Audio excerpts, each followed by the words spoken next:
Hey, Sebastian La Cause. Thank you. Hi. Thank you for bearing with us on, as you can imagine, premiere episodes on a new platform are always stressful. Technically, yeah. It was fun to watch. It was like behind the scenes. Oh my God, I It was know. great. It was great. You guys were super calm. You were super calm. Can you hear me? Because I'm using like my new Yeti mic. Oh, okay. Because I'm a podcaster now. Right. First of all, ladies and gentlemen, welcome our special guest, the host of the brand new podcast, Chasing Happy. He's on episode 3. Meet Kodi Maurice Doggette. This is very Brady Bunch over here. I love that. On the upper right corner. And oh my gosh. You could blast a little bit. I'm going to pour a glass crisp wine, as he says, as Sebastian tells us to do in his podcast, which I love. Yeah, that's really striking about your podcast. It's like you try to make this like warm, inviting space for everybody, and it's just so lovely. Oh yeah, my pleasure. Yeah, that just kind of happened, and then I was like, oh, maybe I should just like continue to do that every episode. So yeah, that's what I'm doing. Setting the tone. I love the show so much. And can we just, before we get into the show, the format of the show, I absolutely love from the music to what we were talking about, to get in some cool sheets is really, but it's essentially a narrative podcast about your life. And how did you decide on that format? Honestly, I didn't decide. It just kind of unfolded on its own. The first episode just kind of happened, and then I realized that that's what I was doing. Like I had sort of started off with sort of like I don't know, like an idea of something, or it's just almost. It turned out to be like the theme in a way of like what the episode was going to be about. And then it launched into the story. And then I wrapped it up with like closing thoughts, but it all just kind of happened organically in that first episode. And then I just kind of was like, oh, that's great. I'll just follow that template. Well, one of the things, I don't know, Kodi, if you listened to it, but the very first, I know you did. Yeah. And so one of the first things I was really struck with that you tell us in, I think it's the opening episode 1, is that all of this came about during this quarantine, during the pandemic. And I think you have a date. I wrote it down, April 26th. And you essentially were kind of looking for some footage to supply to somebody that was going to, about Showgirls. You were in the film Showgirls, and you back in the day in the 90s, he was, I know, he's got his history. He did this sort of behind the scenes with all his other castmates, and it was a documentary. I'm using air quotes right now, but that's his. Yeah, so did I. Yeah, I know, but I would love to see it. I'm sure it was really awesome. But so I think the story is, if somebody was asking, hey, could you get some of that footage? It'd be fun to revisit. Correct me if I'm wrong. If you could supply some of that old footage, and you went back to look at that, and you thought you were just going to go over some fun video footage. And in that process, on April 26th, you were looking at your old self, your 23-year-old self. And so many things triggered, which ultimately led to Chasing Happy. Can you talk just a little bit about that? Yeah, it's funny. Well, I had been talking to you, actually. We had been having a bunch of conversations because I was like, I think I want to do a podcast. And it was called something different before. It was called The Search for Meaningful Sex. Right. Which, that's where it was. That's where it had started. And I was also doing another writing project where I was writing this series that was sort of based on my life. And I was still trying to figure out like how like what was my angle on this podcast. Like I still hadn't figured out like how am I doing this? And then I remembered that moment early on in the quarantine when all these like kind of come into focus. So that seemed like a really great launching off moment to like launch into the podcast. So basically what happened was I had loaned this documentary filmmaker this footage to transfer so that they could use it for their documentary. And they transferred it onto a hard drive and then gave it to me. And this was like, I was sitting on it for like over a year. Like this was almost 2 years maybe, because I got it in my old apartment and it was just sitting on a hard drive, and I just never really, I was like, I just didn't feel the need to like go look at it. But this one night, April 26th or whatever it was that I mentioned, I was like, oh yeah, let's that'll be good. Let me pull out that hard drive and I'll look at that footage. Like that'll be fun. And yeah, as soon as I put it in, and then I just was seeing myself at 23 years old, it just triggered me. And I was just like not enjoying it at all. Really, it was fun watching the dancing and stuff, but like watching myself interact with people, and it was my camera, so I was setting up the shots, and I had a remote control even that I was zooming in on and stuff. But I was just so aware that I was being filmed, and I don't know, everything just looked so forced to me, and I could just see myself trying so hard, and it just took me back to that time in my life, and it just started bringing up a whole bunch of old emotion and old like thought patterns. And I was like, I think I actually finished it though. I kind of like made myself finish, and I went through, and then I just went to bed, and then the next day I woke up, and I meditate every morning, and I have my practice in the morning, did that, and I was going about my day, and I was still like, something was just off. And then I was like, I kept thinking about that tape. I was like, you know what it is? It's like, you have issues about like looking at your young self. So then I was just like, okay, because I've had this meditation practice in place for like 4 years, I knew that like what I needed to do was focus on it, not ignore it. So I was like, okay. And this is stuff I mentioned in the first episode, but as the universe does, it just sort of like guides you and leaves little breadcrumbs for you. I had just received this email with this forgiveness exercise from this Ziva Meditation, who's this woman that I know from like Broadway, who like moved into meditation and now has like this huge meditation empire. But she had sent this forgiveness exercise to people on the mailing list and all whatever. So it was just in my mailbox, and I was like, oh, let me look at that. So it was just an exercise, and I got quiet and I listened to the exercise, and it takes you through all this stuff, and you can either choose to forgive yourself or like a public figure or someone in your life. And I chose my younger self. So it just walks you through all these things, and you forgive yourself at a really young age when you're like 3, because it's really easy to forgive yourself when you're 3. And then you like, go and you forgive yourself when you're like 80 on your deathbed. It's really easy to forgive someone when they're about to die. And then you go back to sitting across from whoever the person is. For me, it was my 23-year-old self, and you're sitting across from them, and you look them in the eyes, and you say, I forgive you, and that you were doing the best you could with the tools that you had. Wow. I was like, that like hit me right now. Kodi, can you totally Yeah. To think of it that way, of like, you know, my 23-year-old self was doing the best that he could. And so I needed to be able to like love that part of me.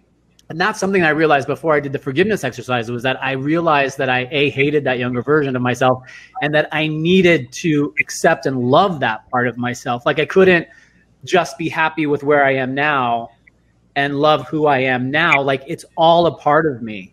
And to really integrate all of that energy, because energy, like old repressed emotion, it lives in the body. And that's why we get triggered by certain things when someone like maybe says something to us that we don't like, or doesn't like our outfit, or just little things that trigger us. They're all attached to like deep rooted emotions that we don't even realize, that we just get triggered, and then we're pissed off and we're mad at somebody. We don't even know why we're acting that way. And it's like subconscious emotions that create unconscious behavior. Like we're not even aware of it.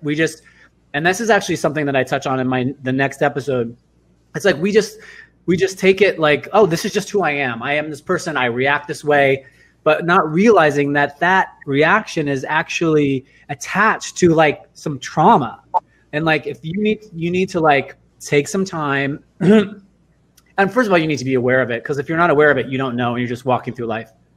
But once you become aware of it, that's when you can sort of separate from it, and then be able to like go in and start doing some healing.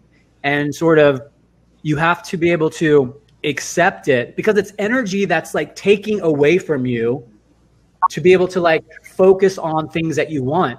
It's sucking energy from you. So when we go in and we what's called alchemize that energy, like spiritual alchemy, meaning that you like go in and you transform it into light. You take the dark and you transform it into light by looking at it and facing it and feeling it. Like that's the thing too. Like I realize it's about feeling that emotion. Like that's what it means to be like, you gotta feel it. You have to feel that emotion, because when you repress it, it sits there and it triggers you. So then you can feel it, so that you can work that energy through your body and out. So then once it's out, then that energy that you can reclaim and use it to then focus on stuff that you want to focus on. And create I think you say you can intellectualize something, but to actually feel it and internally is a completely different thing. Kodi, I don't know what resonated with you, or what did you want to ask Sebastian about what you listened to? It's just also amazing. When I listened to the show, there was like a huge like 90s nostalgia that struck me. I wanted to know about like your thought process about that, and intentional and unintentional. Say that again. My thought process about the 90s nostalgia that's so prevalent in the podcast. Oh,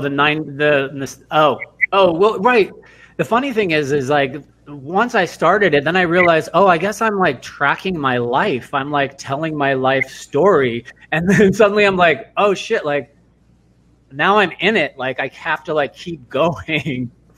But like regardless of what, like now I'm committed to like talk about all the things, like, and what the fuck is that? Like now I'm realizing that I'm telling a podcast about all my insecurities and my fears. Like that's what I'm doing. I'm talking about that. But 90s nostalgia.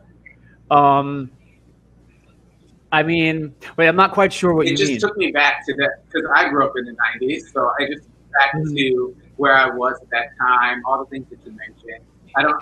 Maybe it's unintentional, and that's probably. Oh yeah, it was completely unintentional, because it's just like I'm just recounting my life experience that just happened to be in the 90s. So I'm not even consciously talking about certain things in the 90s. It's just coming up. Well, one thing that I really loved about episode 2, which is, or chapter 2, as you call it, perfection. There's so many things that happen in chapter 2. Did you get there, Kodi, yet to chapter 2? The name, you have so many names that you were from, I don't know whether they call you Willie, Billy. Oh, my name. Oh my God. Yeah. I was listening to it today just to prepare for today, and I remember listening to it, walking to the pier and laughing out loud at all of the names that you've come up with, from really Willie Jerome La Cause, which was the first given name, William Jerome Williams, which was your father's given name. La Cause was your mother's maiden name. And then I love when you were walking on to get your diploma, you decided to just change it to William Jeremy La Cause, which I loved. But we go from Alex, Alexander, Alec, which is hilarious when he says, and you're such an actor anyway, but when you tell the whole thing, it's like, yeah, like, hello, it's always been Alec. It's Alec. It's Alec. What? Like, I think I would know my name. Laughing hysterically to when you pull in Dynasty, and I'm going, oh, please don't go. He's not going there. And I'm like, where's he going with this? Like, Carrington is a name you come up with, because of course everyone's going to call you Carrie, and you write or you say that it conveyed wealth and glamour But you also then, my God, it's so hilarious. And I can totally relate to it too, because there was a time when my middle name's Vincent and all of a sudden I was Vicente, because I thought Vicente was like a little bit more cooler. And I could totally, what your podcast does is sort in a very entertaining, yet you're the vulnerable one that's really sharing so much. And I so appreciate that. But it does allow you to kind of reflect on your life too. And I appreciate that. So the name game thing is like brilliant. Cool. I mean, I love hearing you say that, because honestly, that's really what I hope is that, you know, yes, it's my story and I'm just sort of like laying it all out there, but hopefully it is sort of like footprints for other people to be like, oh, you know, if they're open to it, because it's not going to be for everyone, because it's like, not everybody wants to do the work to like look at themselves and like really ask themselves those questions. Like a lot of people are not ready for that. They're not there. They just want to continue to like live in their dream and to be unconscious and to just stay on the programs. But so it takes a certain amount of awareness to even want to like do that, do the work. So I love hearing that people are having that, it's having that effect on people. I love. And yeah, the name game, it's like, you know, that's where I was so like in my head, I was so like concerned about other people and how I was perceived by other people, and what my upbringing, how my upbringing had affected my thinking. And it just shows like sort of this sort of like crazy, you know, mental state that I was in. But at the same time, you know, we don't choose our names. And then, you know, we're just sort of like given this name that we're like, so on one hand, it was like, when you go shopping, you try on a few things, right? Before you Girl, decide you tried a lot something. more than a few on that thing on your lifetime, but why not? If I was going to change my name, I mean, I guess I would have to try on a few before I chose one, right?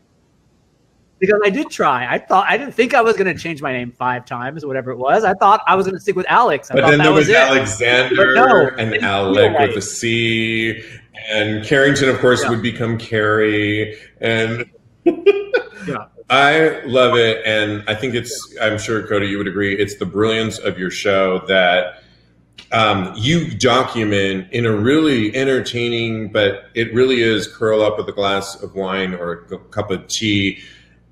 It just flows. But a lot of us, you document how you came to this realization, and happened to be during the pandemic and during quarantine. And on April, you can actually document when you had that shift. A lot of us may not know when to look internally, but I think the brilliance of your show is that in listening to your story and how vulnerable and open you are being, that it's going to resonate with so many people on so many levels that we're all going to kind of think about, wow, and it's going to be different from your story, obviously, but you're the catalyst that's really getting us there. I don't know. Kodi, what do you think?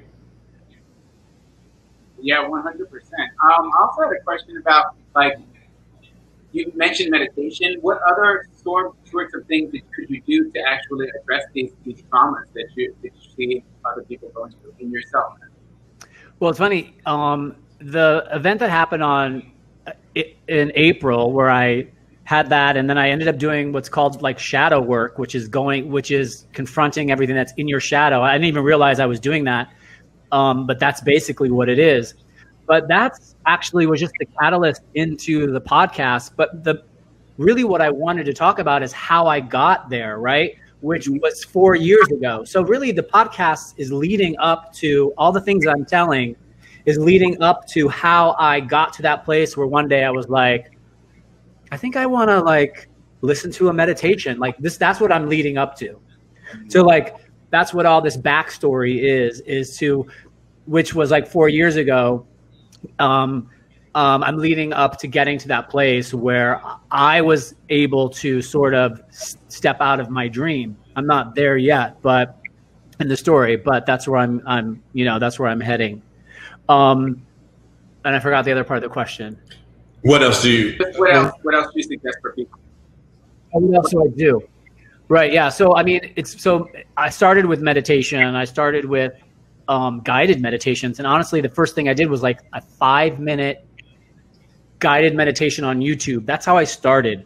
Like I just had an impulse one day to be like, oh, let me look up a guided meditation on YouTube. And I found like a 5-minute, like, start your day. So I put it, before I got out of bed, I put my headphones in, and it was literally just like all these amazing affirmations of like, they weren't like, you can do it, but it was kind of like that, where I just felt, but I just felt really good. I was like, oh wow, that just instantly changed my vibration.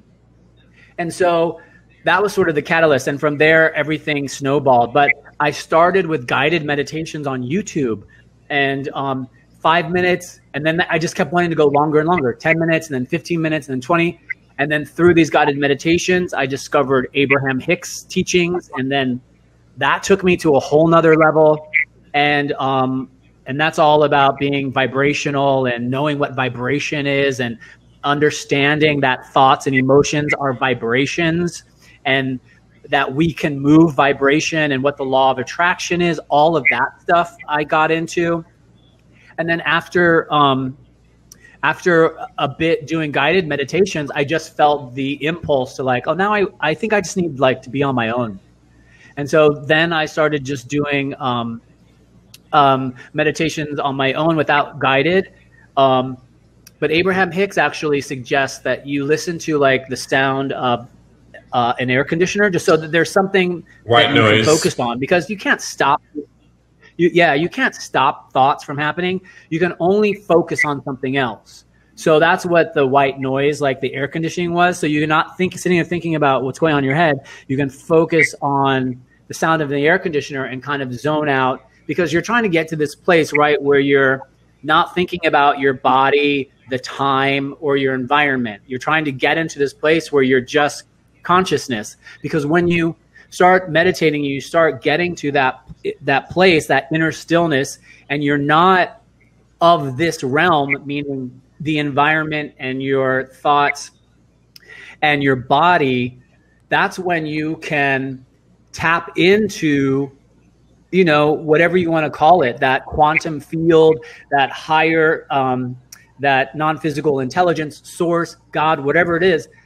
But that it's reaching beyond the physical plane and getting to that place where you can receive impulses and ideas and be open to them.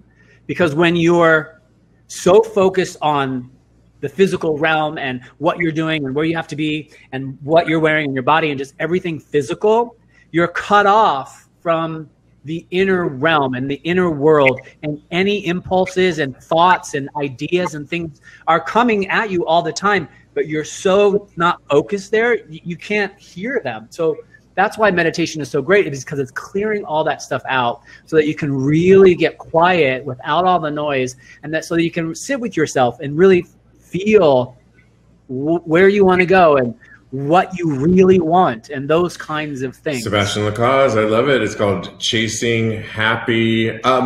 When you have 3 chapters out right now, when does each episode drop? Because I wasn't familiar with that. New episodes every Sunday. Yeah. Unless you're on, my Patreon, they get exactly. Really nice. We have a Patreon page. So tell us everything. Okay, so where can people follow you and everything else? Well, you can follow Chasing Happy on Instagram at Chasing Happy the Podcast on Instagram. And it's also on Facebook, which is the same, Chasing Happy the Podcast on Facebook. And then I myself personally am on Instagram at La Cause, which is my last name, LACAUSE_I am. So La Cause I am on Instagram. And then you can find Chasing Happy, and the title of the show is my name, Sebastian La Cause, Chasing Happy. And that you can find on all major podcast platforms, on Apple, on Spotify, on Google, all of the major podcast platforms. And my Patreon is / Sebastian La Cause on Patreon. I love it. We will list all this on TAGSPodcast.com. Anything listed on Carrington, just so we know, in case there's like the others. I mean, I want to follow all of your civil characters that you have because they all seem fabulous. It's so, that's funny. I'm connected with people on Facebook who called me Alec. Like, well, because in the 90s, people were like, is it fucking Alex or is it Alec? I don't know. Oh, it's Carrington. What? Hey, listen. You can, and you are, and I really, really love the show. It's riveting, and I listened to it twice, both because you sent me them originally, and I listened to them, and then the first two, and then I'm like, let me get ready for him being a guest, and I was like, oh my god, they're really riveting. Congratulations! Yeah. Much success to you. It's really going to help a lot of people, including myself. So I appreciate it. Yeah, leading up to talking about HIV and all I of that. could tell that was coming up at the you do a really good job of setting up every episode and giving a nice a little cliffhanger. Not mad at it. Thank you so much. Keep them, rope them in. Dynasty form. Thank you so much. All right.